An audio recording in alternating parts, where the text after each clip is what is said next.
नमस्कार, वंदे मातरम। IPS क्लासों में आपका स्वागत है। BA सेकेंड ईयर अपन पढ़ रहे हैं पॉलिटिकल साइंस और ब्रिटिश संविधान की बात चल रही है। ब्रिटिश संविधान में अपन ने पढ़ा जैसे उनका संसद ब्रिटिश संविधान और संसद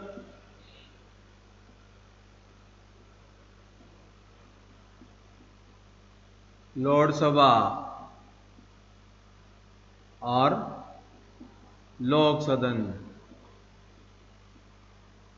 तो लोकसभा और लोक सदन, अब ये इनका जो काम है, क्या काम है? विधि बनाने का, कानून बनाने का। तो विधि बनाने की प्रक्रिया भी पढ़ी अपन ने। तो विधि बनाने की जो प्रक्रिया थी वो पढ़ी अपन ने। और पिछले क्लास में अपने पढ़ा कि विधि बनाने की प्रक्रिया है तो फिर वो विधेयक है, उसकी क्या प्रक्रिया पास करने की? विधेयक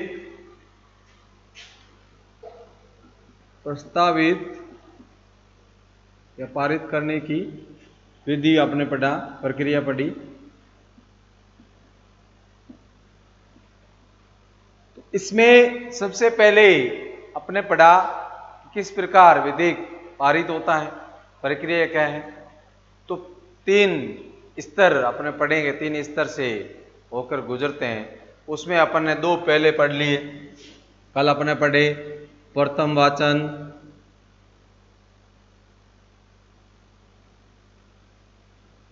वाचन, इसकी 3 विधि, 3 तरीके से पेश किया जा सकता है, ठीक है ना। और दूसरे वाचन में पढ़ा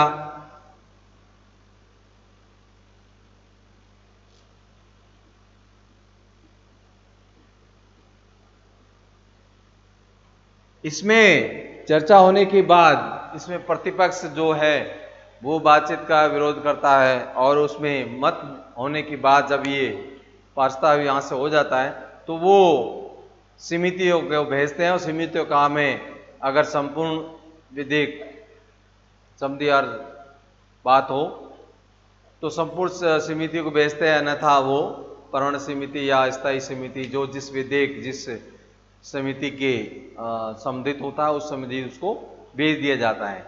अब यहाँ अमेरिका की तरह नहीं है कि प्रस्तावित प्रतिवेदन देने का अधिकार नहीं, ये स्वीकृत अस्वीकृत करने का अधिकार है, उसमें संशोधन करके ही उनको देना है समितियों को, और जो समिति वापस लोक सदन में भेज दी देती है जिस सदन से वो आया है, और उसमें अगर पारित होता है तो वो तीसरे वाचन के लिए भेज दिया जाता है।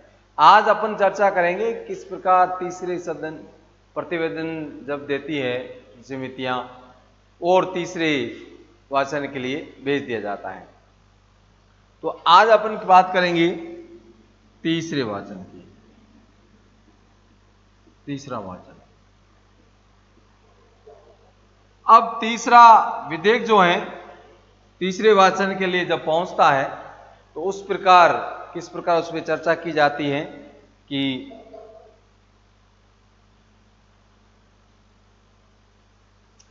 और यहां भी तीसरे सदन में सिद्धांतों पर चर्चा की जाती है और प्रस्तावक जो हैं उस पर सारा वो बातचीत करता है और किस प्रकार उनको प्रस्तुत करना है या उनको जिस विषय संबंधित हैं उसमें वो चर्चा करता है, और प्रतिपक्ष उसका विरोध, यानी ये वाद विवाद लंबे समय से चलता रहता है। तो कहीं संशोधन करने की प्रक्रिया रहती है और आधारभूत सिद्धांतों की बात होने के बाद उस पर आवश्यक समझे तो और उस पर चर्चा की जाती है। फिर उसके बाद उसका जो है मतदान किया जाता है। जब मतदान होने के बाद, जब मतदान हो जाता है, अब बात आती है कि तीसरे सदन में ही वाद विवाद होता है।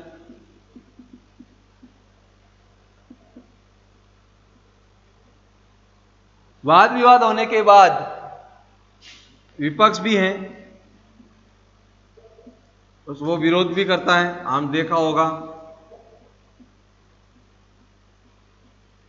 इस विरोध में किसी विधेयक को पास करना बड़ा मुश्किल होता है।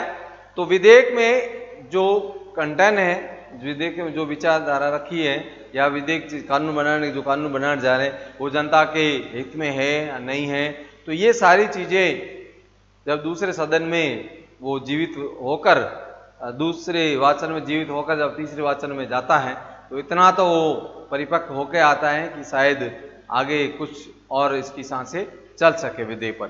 तो ये चर्चा की जाती है, उसके बाद उसका प्रतिवेदन जो दूसरे सदन के लिए भेजते हैं। अब यहां दूसरा सदन जो है, ये तो प्रक्रिया थी वाचन कि एक सदन पर चर्चा होने के बाद दूसरे सदन की ओर जा रहा है। कहां जा रहा है?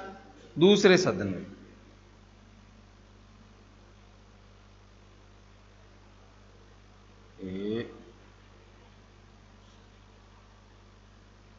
दूसरे सदन की ओर ये अग्रसर हो रहा है।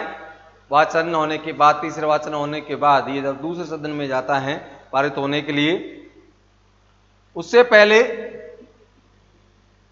तीसरे वाचन अध्यक्ष यानी चर्चा होने के बाद, विरोध होने के बाद अगर वो पारित समझा जाए तो फिर वो अध्यक्ष उस पर हस्ताक्षर कर लेता है। फिर ये दूसरे सदन के लिए यानी दूसरे सदन के लिए भेजते हैं,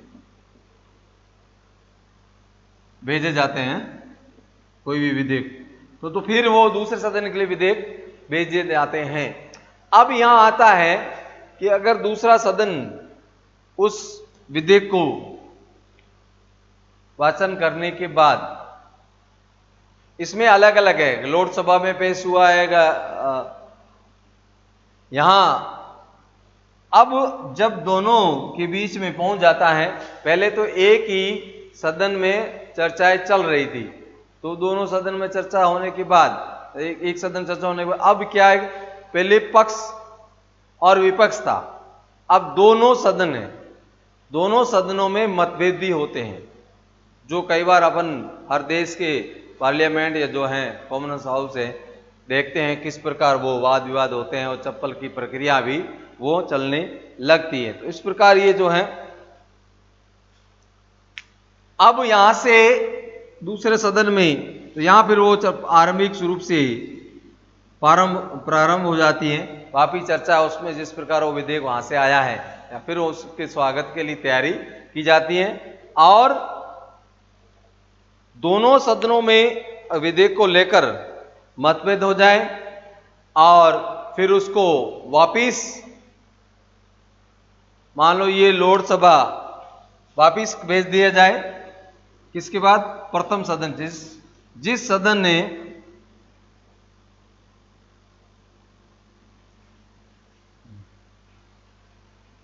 ये प्रथम सदन है और ये द्वितीय सदन है। अब यहां अगर विधेयक है, मान लो ये विधेयक लोक सदन में ही प्रस्तावित किया गया था और प्रस्तावित करने के बाद इसको लोकसभा में भेजा है, तो लोकसभा उसमें चर्चा करने के बाद वापिस उस संशोधन करके यानी उसको अस्वीकार करके और संशोधन करके लिए किसके लिए वापिस किसके पास भेज देती है?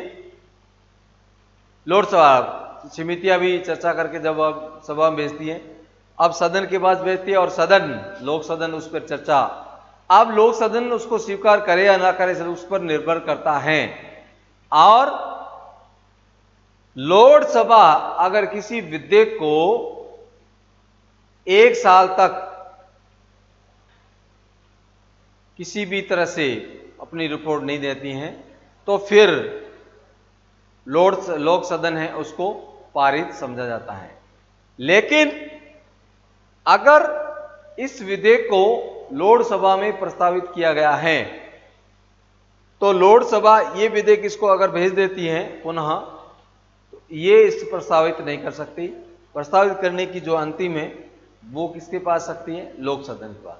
जब दोनों सदनों में किसी विधेयक पारित हो जाता है, उस विधेयक को वापस किसके पास भेजते हैं? सम्राट के पास।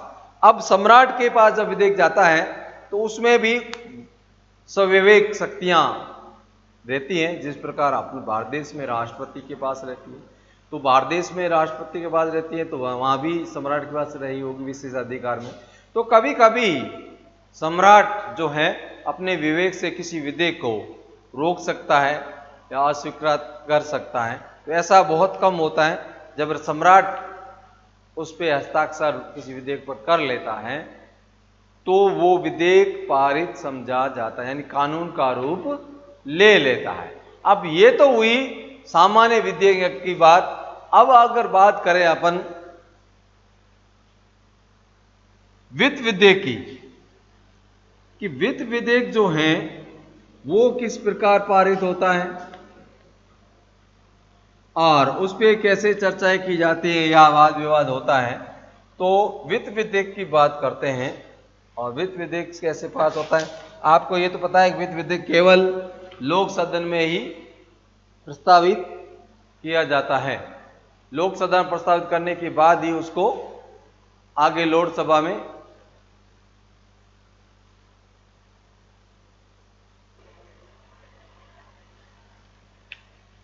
अगला अपन जो विधेयक है वो उससे बात कर रहे थे, वित्त विधेयक। तो ये 3 वाचन में जो है एक विधेयक, साधारण विधेयक पास होता है और लोकसभा में जब पास होता है तो उसके बाद अगर जैसे इसमें एक बात यह है कि तीसरा वाचन होने के बाद तीसरे स्तर में जब दूसरे सदन भेजते हैं, अब दूसरा सदन उस पर चर्चा करे, संशोधन वापिस प्रथम सदन पे भेजता है। अब इसमें है कि लोकसभा अगर प्रस्तावित करने वाला सदन है और वो विधेयक लोकसभा में जाता है और लोक सदन उसको अस्वीकृत कर लेते हैं, तो उस विधेयक का वहीं अंत हो जाता है, मृत घोषित किया जाता है। अब आता है वित्त विधेयक। वित्त विधेयक पारित करने की प्रक्रिया।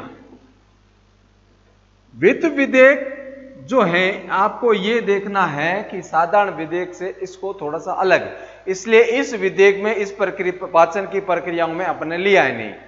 अपन तो साधारण विधेयक की बात कर रहे थे, वित्त विधेयक तो सर्वप्रथम अपन इसको साफ कर लेते हैं ताकि आराम से अपन समझ सके।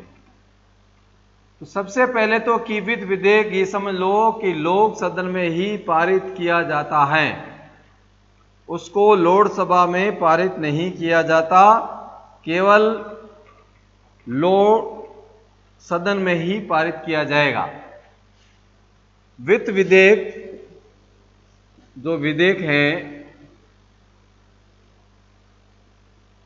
केवल लोक सदन, किसमें? लोक सदन में। लोक सदन में ही पेश किया जाएगा, प्रस्तावित किया जाएगा, लोकसभा में नहीं।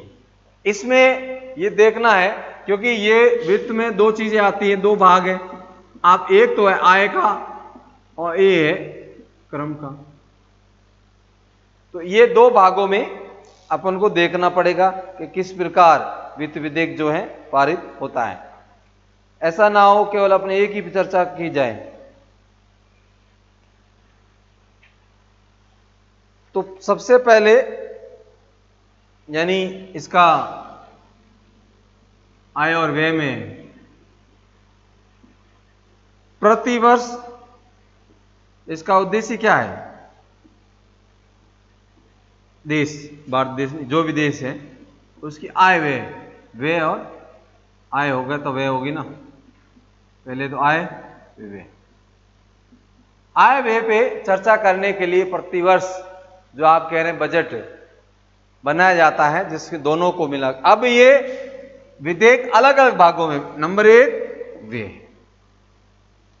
और नंबर 2 आय।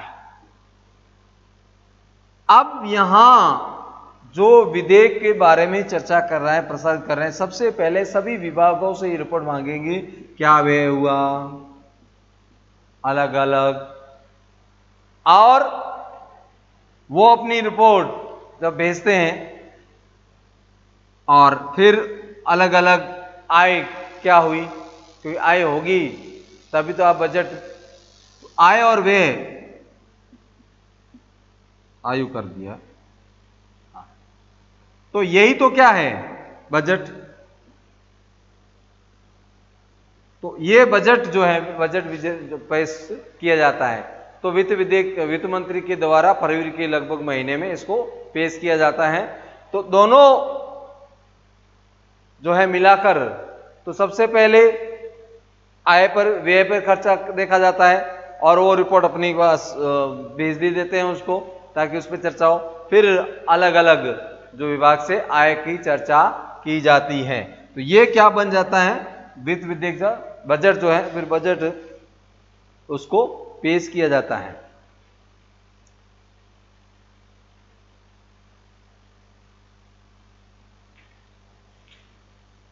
आय चर्चा होने के बाद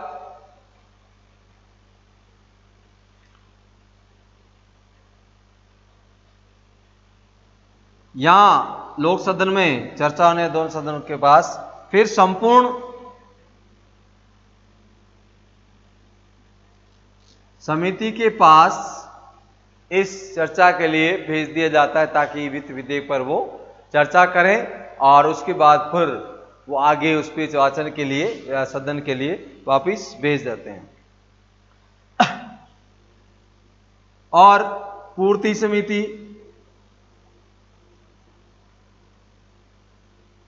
वित्त विधेयक को इन समितियों के पास विभागीय नीतियां तैयार करने के बाद बजट को भेज जाता है। तो सबसे पहले आय व्यय पे विचार करते हैं और उसके बाद आय वाले भाग पर विचार करने के बाद इसको पेश किया जाता है, और फिर समितियों, संपूर्ण समिति जो है उसके लिए भी भेज दिया जाता है और पूर्ति समिति भी चर्चा की जाती है। और इसके बाद लोकसभा के पास भेजते हैं। यहां विपक्ष पास करने के बाद लोकसभा, और लोकसभा इसको 26 दिन के अंदर वापिस उसको लोकसभा को भेजना है, इससे ज्यादा उसको रख नहीं सकती, और फिर उसको राष्ट्रपति के पास भेज दिया जाता है। तो इस प्रकार ये बजट, और निजी विधेयक में ज्यादा इस प्रकार की चर्चा नहीं, निजी विधेयक के लिए, क्योंकि लोकसभा में जो है समय, लोक सदन में दूसरे विधेयकों के लिए इतना समय निकल जाता है, तो निजी विधेयक के लिए लगभग शुक्रवार जो है, निजी विधेयक के लिए शुक्रवार दिए हुए महीने के, तो जो उसमें इस प्रकार लॉटरी निकाली जाती है और लॉटरी में जो इसका नाम आता है, इस शुक्रवार इसका, दूसरे का उसका, फिर वो प्रतिवेदन भेजते हैं और उसमें चर्चा करने के बाद उसका उत्तर। निजी विधेयक में इतना वो जो है समय नहीं होता है, केवल शुक्रवार को ही उनको दिया जाता है, ताकि किसी संस्था और उसमें तो निजी स्वार्थों के हिसाब से उस पर चर्चा की जाती है। तो ये विधेयक पारित करने की प्रक्रिया थी और उस पर वाचन किया जाता है और वित्त विधेयक, और अगले जो भाग में अपन पढ़ेंगे। और सार्वजनिक असार्वजनिक विधेयक भी इस प्रकार की चर्चाएं करने के बाद पेश किया जाता है। तो ये विधेयकों की पारित करने की प्रक्रिया और उस पर वाचन करने का तरीका और किस प्रकार विधेयक में यानी कानून का रूप होता है। इसके साथ जय हिंद।